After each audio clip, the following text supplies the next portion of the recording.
All right, let's continue on with the next stuff here. When we talk about when things go bad, going John Galt, I want you to picture this. You're coming back from your crappy ass job. Your wife or girlfriend or lack of a girlfriend, whatever, hates you. You're miserable. You pull off, you realize, oh, my car's running out of gas. So you pull over on the side of the road. You just stand there for a couple minutes and you go, well, screw it. And you just walk off into the woods for the next 28 years. That is a real story. Now, before I get into the real story, we're going to talk about what is going Galt, because not everybody knows the expression. It's only about a 3-minute read. Tea Party's going Galt. You've probably, let me bring this up a little bit for you kids that like to read along. Tea Party's going Galt. You've probably seen a growing number of references to these in the media. Now, this is 2011. And of course, men have been talking about going Galt for probably 2 decades. You've seen the references in media, online, and signs at rallies reacting to new government spending and controls. The Boston Tea Party was a rebellion against excessive government. Today's Tea Parties say no to spending without limit in the government who takes over our lives. I guess there's a little politics in this. Anyway, going Galt, if you've read Ayn Rand's Atlas Shrugged, you appreciate the parallels between today's disintegrating world and the events depicted in that prophetic novel. Atlas Shrugged is a story of how productive people went on strike, withdrawing their services in protest against a society that damned them for being productive and expropriated the fruits of their labor. The ideas in Atlas Shrugged can be a powerful moral weapons to roll back the forces of reprehension and irrationality. The Atlas Society is your premier source for information on those ideas. They say, what is going Galt? Going Galt doesn't simply mean getting angry. That would be going postal. It means having righteous indignation. Hold on. I know you guys want it. English, motherfucker, do you speak it? Righteous indignation at the injustice of a political system that bails out individuals and institutions for irresponsible behavior and at the expense of those like you who prosper through hard work and personal responsibility. Going Galt means asking, in the face of all new taxes and government controls, why work at all? For who am I working? Am I a slave? Going Galt means recognizing that you're being punished not for your vices, but for your virtues. Boy, does that sound familiar today, right? Going Galt means recognizing you have a moral right to your own life, the pursuit of your own happiness, and thus to the rewards you've earned with your labor. Going Galt means recognizing that you deserve praise and honor for your achievements rather than damnation as exploiters. Going Galt means recognizing that you do not need to justify your life or wealth to your neighbors, society, or politicians or bureaucrats. They're yours, period.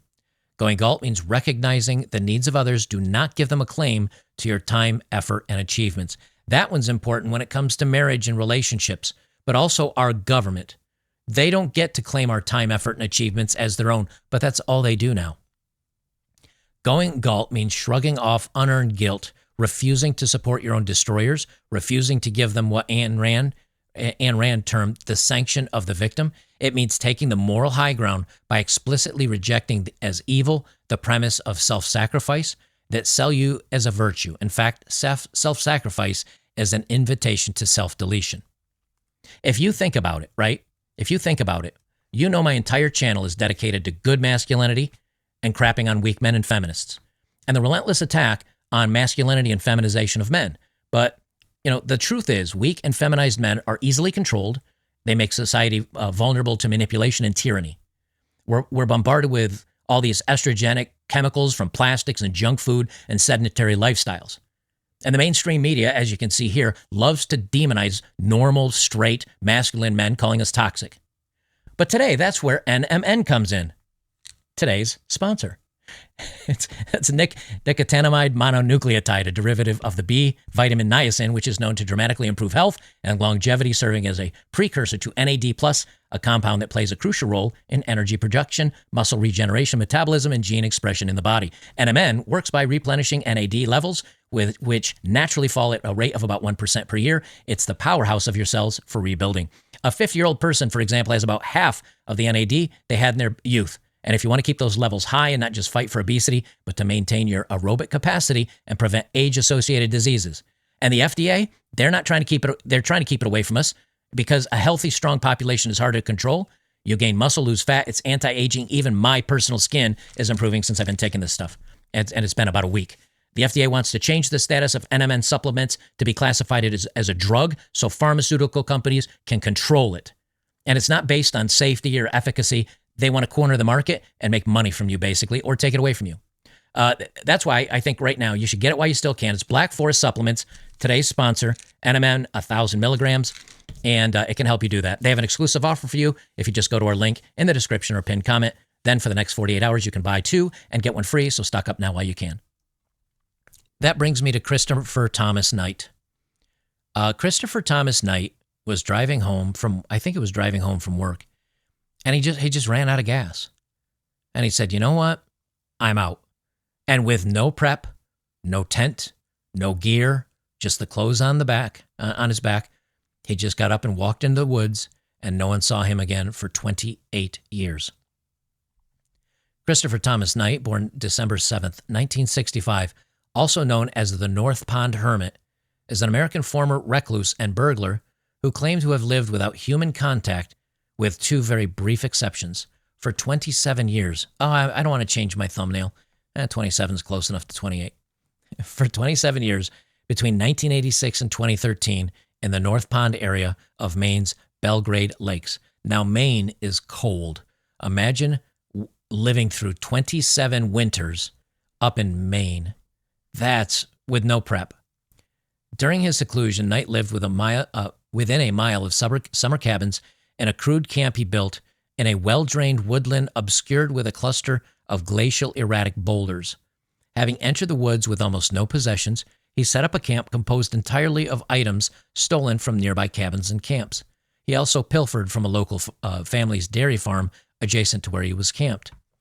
He survived by committing around 1,000 burglaries against houses in the area at a rate of roughly 40 per year to be able to survive during the harsh winters of Maine. Apart from fear and notoriety, his many burglaries created the local area Knights. Use better punctuation, damn it. Apart from the fear and notoriety his main burglaries created in the local area, Knight's unusual life also attracted widespread international media reports upon his capture. Journalist Michael Finkel wrote an in-depth story about the incident for GQ and later wrote a book called The Stranger in the Woods, the extraordinary story of the last true hermit. So this guy, now I don't agree with the stealing necessarily. I mean, obviously, I don't agree with the stealing. But from the accounts that I read, he basically stole just kind of little items like a pail and a raincoat. You know, they were, now here's the thing.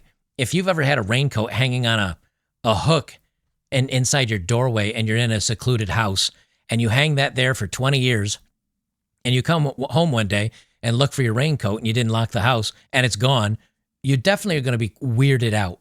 You're going to be creeped out. But in the same token, it's like, well, nothing else is missing.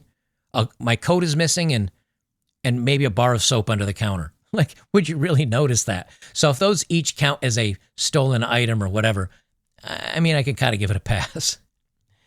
Christopher Knight was born in Maine and graduated from Lawrence High School in Fairfield, Maine in 1984. After completing an electronics course at Sylvania Technical School, Knight took a job installing home alarms in Waltham, Massachusetts. In 1986, Knight abandoned his job and took a road trip through the South before abruptly driving back to Maine, stopping only when his car ran out of gas.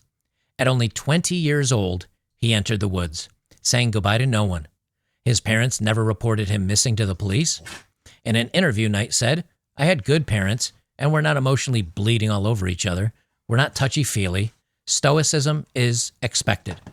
At the time of his notoriety, neighbors who lived near Knight's childhood home reported that for 14 years they had exchanged no more than a few words with Knight's mother. Over the next 3 years, Knight changed the location of his camp sporadically out of fear of being caught, settling outside the North Pond Lakes in 1989. Here's a guy. Now, you notice I'm talking a lot. This is the second mention of Stoicism for the day. To be able to say, I had good parents, we weren't, super emotionally close. We're not really touchy-feely, like hugs and all that stuff. Stoicism is expected. You quickly understand the type of raising, what type of lifestyle this guy had. He just said, it is time for a change in my life. I do not know what I don't want to do what I'm doing. I don't know what comes next. I guess I'm going to just walk in the woods and figure it out. And then once he was in the woods, he's like, nah, I kind of like this. I'm going to stay here.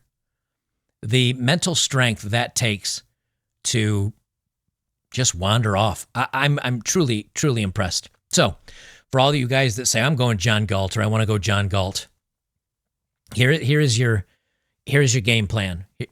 Now I might say being a little better prepared than wearing like a business suit and wandering off the woods in galoshes or something, because obviously you'd have to steal boots. But hey, man, get a nice tent, get some supplies together and go out there and maybe pick someplace better than bitterly cold Maine winters. But if this guy could do it, he survived the Maine winters with the temperatures declining to negative 25 degrees Fahrenheit.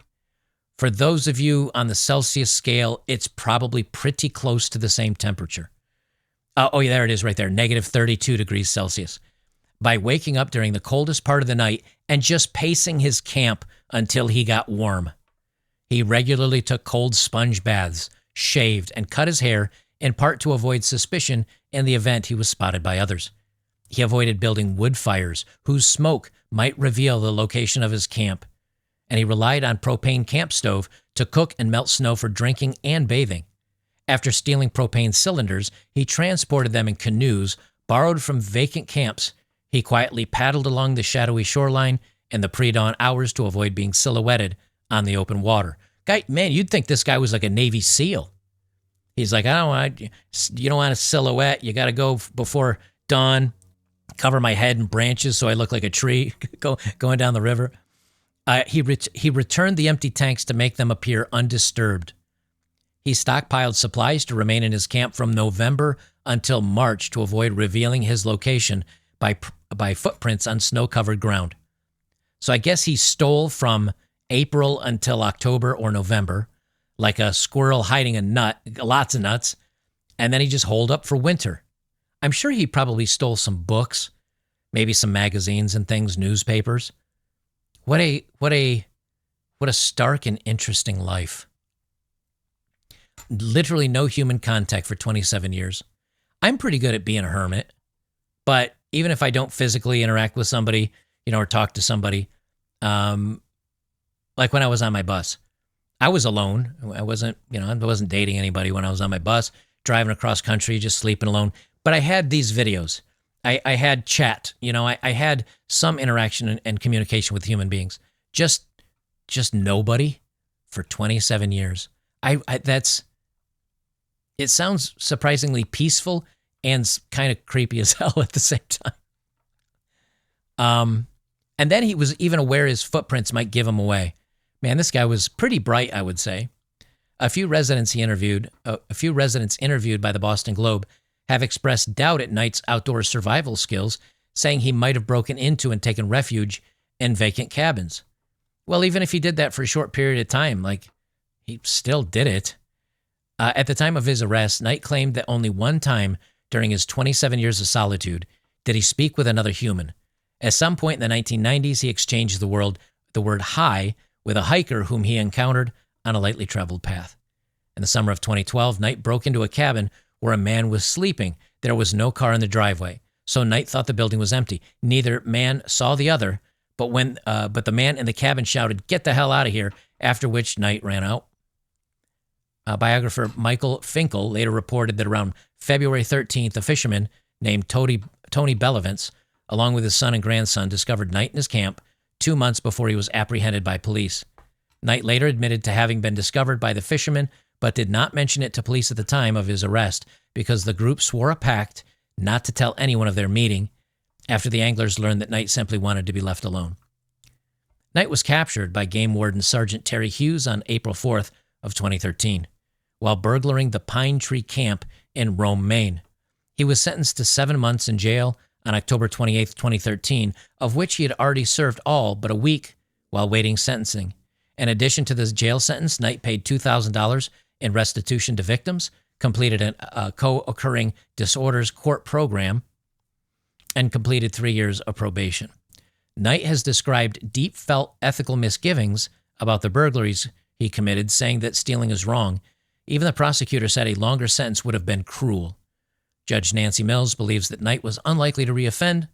After release, Knight met with a judge every week, avoided alcohol, secured a job with his brother. Journalist Michael Finkel met with Knight for 9 one-hour sessions when he was in the jail. That was the genesis for the first of an article in GQ in August 2014. And the book is called Stranger in the Woods by Michael Finkel. I might have to add that to my list of, let me bring, I have audiobooks by Audible, and I never know which to get, but if I get Stranger in the Woods, I could do this after the fact, but I'm an idiot. Stranger in the Woods, Michael Finkel. Boom, downloading it now. I do so love Audible. I'll have to listen to that later. Knight was largely reluctant to express any inkling of motives or insights gained through his experience, but he did offer, solitude bestows an increase in something valuable, my perception. But when I applied my increased perception to myself, I lost my identity. There was no audience, no one to perform for. To put it romantically, I was completely free. That's beautiful. I like that. It's quite a good story. I don't know if you guys appreciated it, but I thought I would read this and talk about it a little bit, because so many things happen today where you just go, I give up. Like, I don't want to be a part of this anymore. And here's a guy that did the same exact thing, and he was able to make it work. If you had a little bit of life savings, not a lot, but if you had a little bit of life savings, and you're willing to maybe do a part-time job at a gas station, something mindless and simple, and live in a tent in the woods and do your thing, I think you could pretty much tap out. If you had, I suppose, enough money. There's the gentleman, I forget his name now. I did a story about the guy that lived in Alaska. What was his name? Pronecki. That was it. Richard Pronecki. He moved to Twin Lakes, Alaska, near the base of the Aleutian Range in 1968. He lived a self-sufficient life in the wilderness. He built his own log cabin without using any modern tools like nails or saws, relying on an axe and an adze. I don't know what they call it. It was documented in a film called Alone in the Wilderness. He lived in the remote area for 30 years, from 1968 to 1999. After leaving Alaska due to health reasons, he moved back to California, but continued to inspire many with his story. His cabin is now maintained by the National Park Service and can be visited, serving as a testament to his way of life.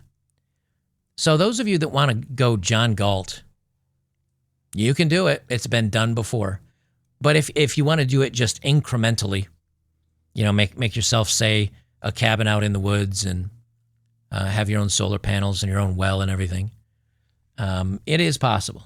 Let me just say it is possible.